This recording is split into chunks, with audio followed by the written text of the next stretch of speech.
I met a guy about 3 years ago. He was really funny, really happy kid. About a month or two after meeting him, he told me that he does a lot of oxys and Vicodins, and I would have never expected it from him. And about 2 months ago, one of our friends got a phone call from his dad saying that he found needles in his book bag, and he was actually doing heroin now. He went to rehab for a month, and he got out actually about 3 weeks ago.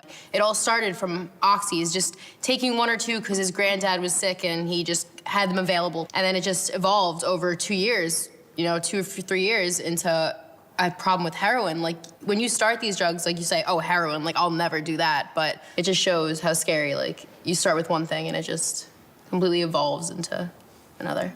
It definitely had a bad effect on my friend who was actually prescribed. He would just abuse it, like take 5 pills like at once and to stay up for 2 days straight. And he said he would end up feeling like death. Like, this is his words, and like my heart would be racing and I would just look like the next day like I just like almost died. So I know that he said that after he started doing Adderall, like it was like his introduction to doing other drugs. So he started to do like cocaine and LSD and all these other drugs because he became comfortable with the idea of like being like getting this sort of high.